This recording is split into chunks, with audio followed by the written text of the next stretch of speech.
Hello guys, मेरा नाम है दीपांश ए दीपांश रॉयल गेमर। आज की इस वीडियो में हम लोग बात करेंगे गॉड ऑफ वॉर की स्टोरी के बारे में। गॉड ऑफ वॉर की स्टोरी काफ़ी ज़्यादा लंबी है। ये 5 पार्ट में आएगी, जो कि होंगे God of war 1, God of war 2, God of war 3, God of war 2018 और गॉड ऑफ वॉर रैग्नारोक। अगर तुमने गेम नहीं खेला तो जल्दी से जाके इसे चेकआउट करो, क्योंकि ये मेरे तो one of the favourite game में से एक है। और आज की इस वीडियो में मैं गॉड ऑफ वॉर 1 की स्टोरी कवर करूंगा। फटाफट से वीडियो को लाइक और चैनल को सब्सक्राइब कर दो। और without any talk, let's jump into the video.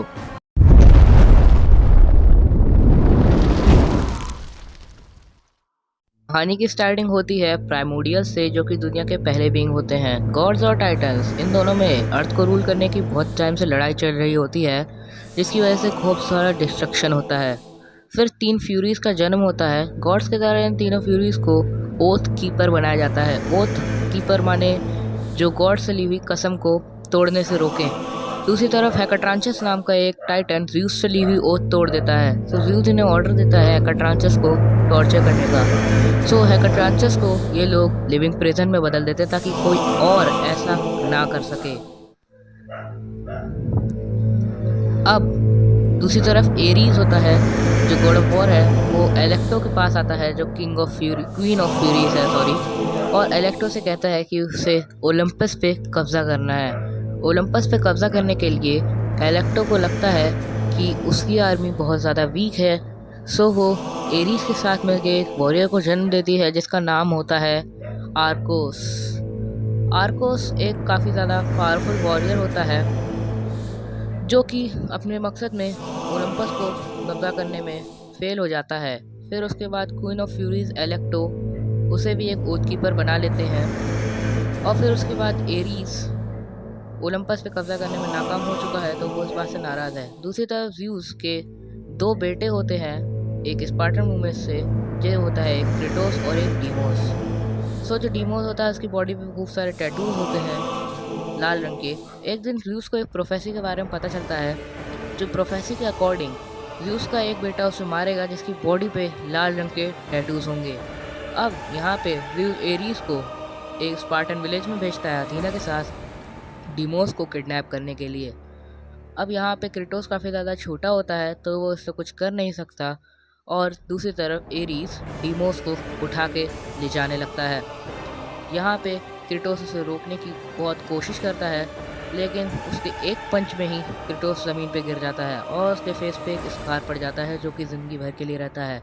Aries उसे मारने वाला होता है, लेकिन अथीना उसे बचा लेती है, ये कह के कि हमें केवल इस बच्चे को पकड़ना है जिसके शरीर पे टैटूज हैं।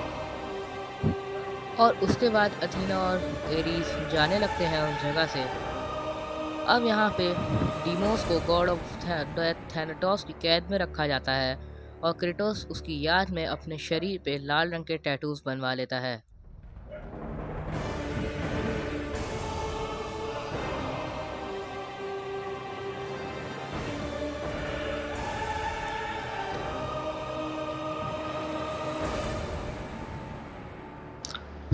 उसके बाद दूसरी तरफ क्रेटोस बड़ा हो जाता है और उसे एक बेटी होती है, लेकिन उसकी बेटी को एक बहुत खतरनाक हो जाती है, जिसकी वजह से वो मरने की हालत में हो जाती है।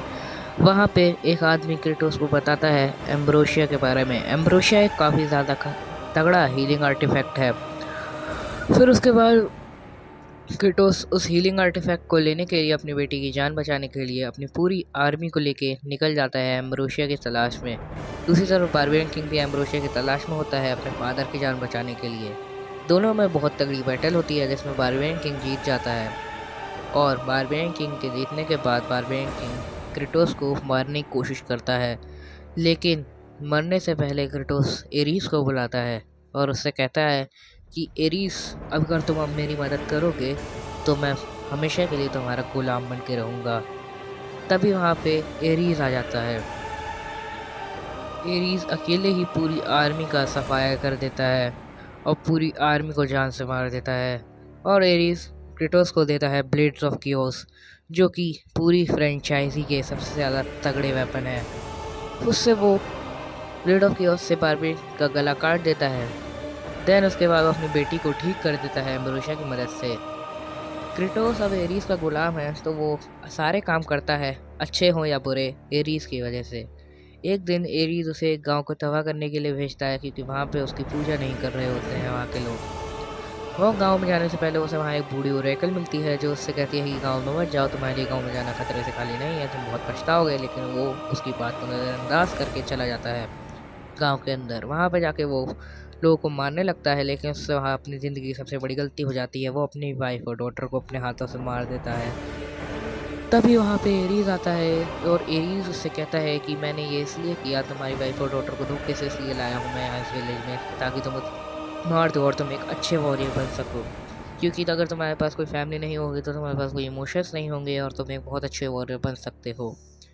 इसके बाद उसे रियलाइज़ होता है क्रेटोस को कि उसने कितनी बड़ी गलती कर दी है। देन उसके बाद जब वो वहाँ से विलेज से निकल रहा होता है तभी वहाँ पे वो बूढ़ी ओरेकल फिर से आ जाती है। लेकिन उससे पहले क्रेटोस कसम खाता है कि अब उसकी फैमिली को उसने एरीज ने उसके ही हाथों मरवा दिया है। सो अब एरीज को मार के ही रहेगा, चाहे फिर उसे कितना भी कुछ भी करना पड़े। उसके रास्ते में कोई भी आए एरीज उससे बच नहीं सकता। अब इसके बाद वहाँ बूढ़ी ओरेकल उसे एक शराब दे देती है जिसमें उसकी फैमिली की राख उससे हमेशा चिपकी रहेगी और उसे नाम मिलता है, इसी वजह से उसे नाम मिलता है घोस्ट ऑफ स्पार्टा। देन उसके बाद एरीस उसकी वाइफ और डॉटर को मारने की वजह से एरीस से ली हुई ओथ्स जब क्रेटोस तोड़ देता है कि उसका गुलाम बन के नहीं रहता, तब उसके बाद तीनों फ्यूरीज क्रेटोस के पीछे पड़ जाती हैं क्योंकि उसने एरीस से ली हुई ओथ तोड़ी होती है। फ्यूरीज का काम ही यही होता है उन लोगों को सजा देना जिन लोगों ने ओथ तोड़ी होती है गॉड से ली हुई। ओथ मतलब कसम या शपथ। सो जब वो ओथ तोड़ देता है जो उसने उस टाइम ली थी जब वो बारबेरियन किंग से लड़ रहा था कि वो उसका गुलाम बन के रहेगा, तब फ्यूरीज उसे पकड़ लेती हैं और लिविंग प्रिजन में कैद कर देती हैं। सो लिविंग प्रिजन में कैद होने के बाद एक दिन क्रेटोस मौका देख के वहाँ से भाग जाता है। वहाँ से भागने के बाद वो तीनों फ्यूरीज को मारता है जिसमें आर्कोस भी उसकी मदद करता है वहाँ से भागने में। वो ओरेकल के पास जाता है और उससे पूछता है कि वो उसके और एरीज के बीच का बॉन्ड कैसे तोड़े। ओरेकल उसे बताती है उसके लिए उसे ओल्ड कीपर्स को मारना पड़ेगा, यानी तीनों फ्यूरीज को मारना पड़ेगा, तभी वो अपने और एरीज के बीच का बॉन्ड तोड़ सकता है। सो उसके बाद वो सारी फ्यूरीज को ख़त्म करने लगता है धीरे धीरे।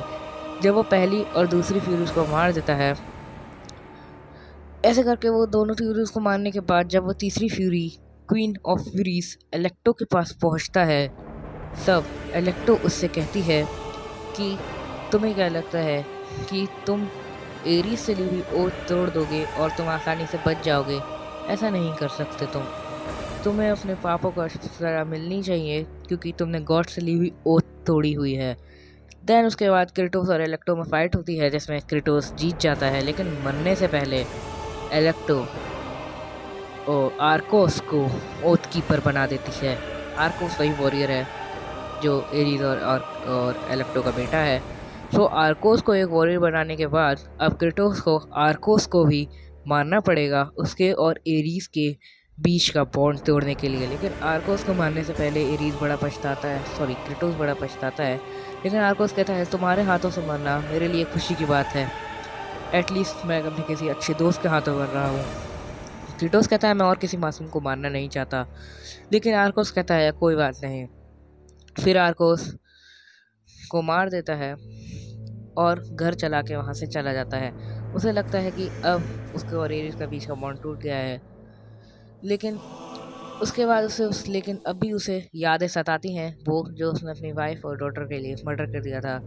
उसे रियलाइज़ होता है कि उसने बॉन्ड तो तोड़ दिया लेकिन अब भी उसे नाइटमेयर्स आते रहते हैं और नाइटमेयर्स को हटा कर नहीं सकते।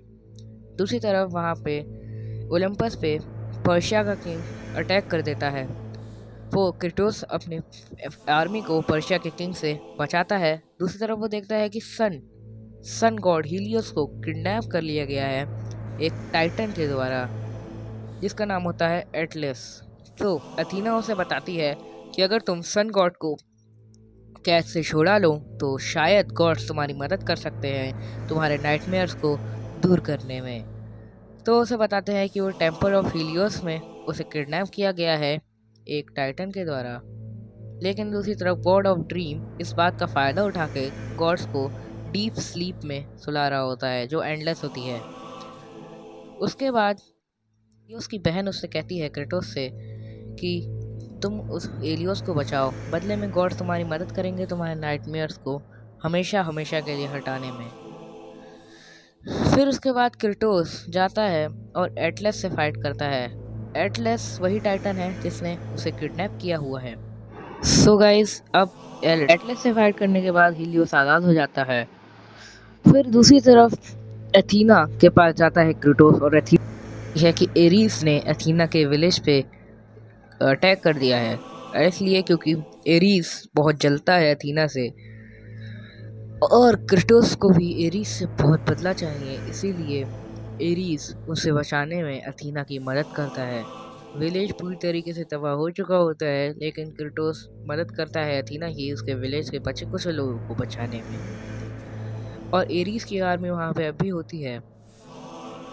क्रेटोस वहाँ पर जाके सबको मार देता है जितने भी एरीस के आर्मी के लोग होते हैं। अथीना उसे बताती है अगर उसे एरीस को ख़त्म करना है तो उसे पेंडोरा बॉक्स चाहिए होगा, जो कि क्रेनोस नाम के एक टाइटन की पीठ के ऊपर है। पेंडोरा बॉक्स लेने के लिए क्रेटोस टेम्पल ऑफ पेंडोरा यानी पेंडोरास टेम्पल पे जाता है जो क्रोनोस टाइम के टाइटन की पीठ पे होता है। वहाँ पे वो पेंडोरा बॉक्स को ले रहा होता है, लेकिन तभी दूसरी तरफ एरीस को ये सेंस हो जाता है कि क्रेटोस वहाँ तक पहुँच चुका है।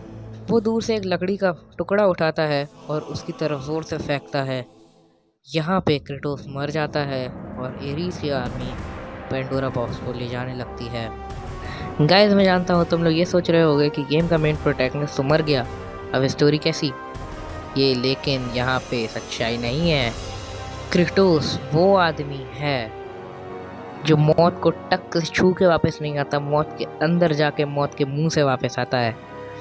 सो ये मरने के बाद हेल से वापस आता है और उसके बाद क्रेटोस पेंडोरा बॉक्स की ताकत ले लेता है जिससे वो एरीस के साइज़ का हो जाता है। फिर एरीस को लगता है कि अब वो हारने लगा है, सो वो मैजिक का यूज़ करके क्रेटोस को डाल देता है इल्यूज़न में, जो कि इल्यूज़न होता है कि उसकी वाइफ और डॉटर को मारने का। जैसे ही वो उसे उस इल्यूज़न में फेंक देता है, क्रेटोस रियलाइज़ करता है कि ये वही जगह है जहाँ पे उसने अपनी वाइफ और डॉटर को मारा था, जहाँ से उससे अपने जीवन की सबसे बड़ी गलती हुई थी। फिर उसके बाद क्रेटोस अपनी वाइफ और डॉटर को प्रोटेक्ट करता है, लेकिन एरीज इल्यूज़न में क्रेटोस भेज रहा होता है। काफ़ी सारे अलग अलग क्रेटोस आ रहे होते हैं और एरीज अपनी वाइफ और डॉटर को प्रोटेक्ट करता है, लेकिन वो नहीं कर सकता। एरीज मतलब क्रेटोस पूरी तरीके से टूट जाता है। एरीज इस बात का फ़ायदा उठा के क्रेटोस की तरफ बढ़ता है उसे मारने के लिए। क्रेटोस की नज़र एक शॉर्ट शेप के ब्रिज के ऊपर पड़ती है, तभी वो वहाँ से बचता है और उस शॉर्ट के शेप के ब्रिज को उठाता है और एरीज से एक बार फिर से फाइट करता है, उसे फाइट के लिए चैलेंज करता है। उससे फाइट करने के बाद वो एरीज को जैसे तैसे करके हरा देता है, लेकिन मरने से पहले एरीज उससे कहता है कि मैंने उस रात वो इसलिए किया था ताकि तुम एक पावरफुल वॉरियर बन सको। क्रेटोस कहता है हाँ, और तुम कामयाब हुए, मैं बन गया एक पावरफुल वॉरियर। ये कह के वो क्रेटोस एरीज को मार डालता है, उसकी छाती में वो घुसा देता है वो शॉर्ट शेप का ब्रिज। फिर वो सबसे ऊंचे पहाड़ से छलांग लगाता है अपने नाइटमेयर से बचने के लिए जो उसे हॉन्ट करते थे। वो मरने वाला होता है, लेकिन उससे पहले अथीना उसे बचा लेती है। अथीना उसे बचाने के बाद उससे कहती है कि ओलंपस को एक नए गॉड ऑफ वॉर की ज़रूरत है। उसके लिए ओलंपस का पोर्टल खुल जाता है और अथीना उसे नया गॉड ऑफ वॉर बनने के लिए कहती है। क्रेटोस गॉड ऑफ वॉर की गद्दी पे बैठता है और बन जाता है नया गॉड ऑफ वॉर। तो इसी के साथ गॉड ऑफ वॉर 1 की स्टोरी खत्म होती है। अगर आपको वीडियो अच्छी लगे तो वीडियो को लाइक कर देना, चैनल को सब्सक्राइब करना। तब तक के लिए बाय बाय।